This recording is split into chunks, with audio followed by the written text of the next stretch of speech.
He walked through the gate and surveyed the ponies grazing outside the walls, glad to leave the tower behind. He whistled and Felloon trotted over, ready to ride. In truth, Rob felt more at home on the horse than anywhere else.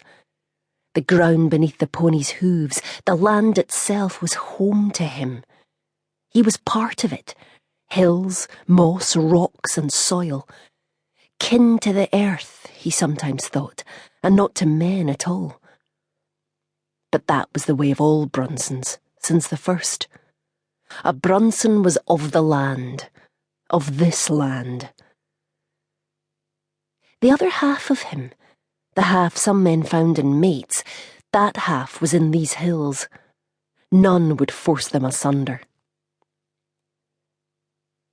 He reached the closest family before the sun was high.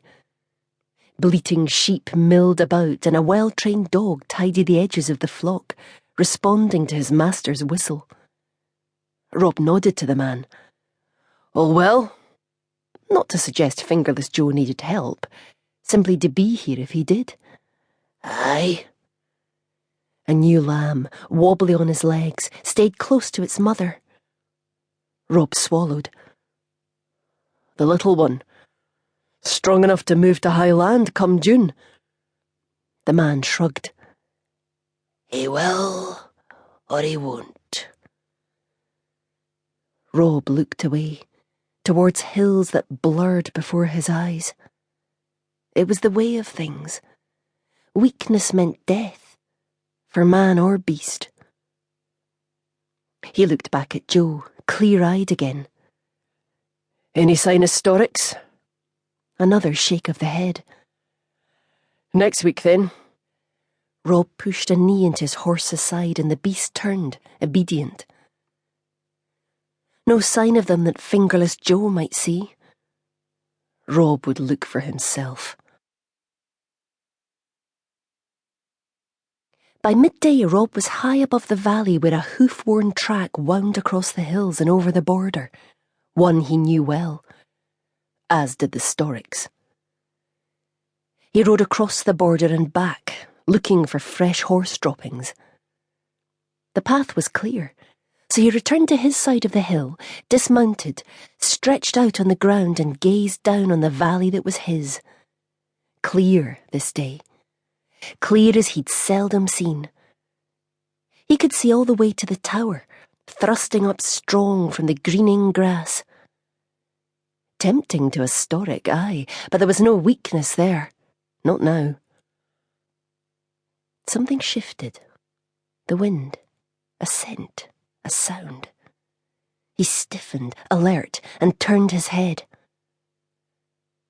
Above him and to his left sat a woman, silent and stiff, eyes fixed on him warily as if he were a Storwick. He fashed himself for not looking carefully before leaving his horse. What if he'd been surprised by the enemy? Neither spoke, looking. Dark hair tumbled across her shoulders, but he would not call her beautiful, at least not from this angle. Eyes and lips fought for control of her face. Her nose was too strong, her chin too sharp. She looked vaguely familiar, but he had seen every far-flung Brunson at one time or another. Still, he could not summon which branch of the family was hers. You're far from home, he began, still trying to place her. The Tate cousin lived nearest, but he had no daughters. She drew herself up into a crouch, like a wary animal ready to run. Nay, so far. He raised and lowered his shoulders, sorry he had frightened her. He motioned his head uphill towards the border.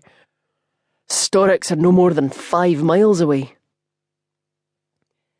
Not taking her eyes from his, she stood slowly and took a step back, as if nearness to the enemy had just occurred to her.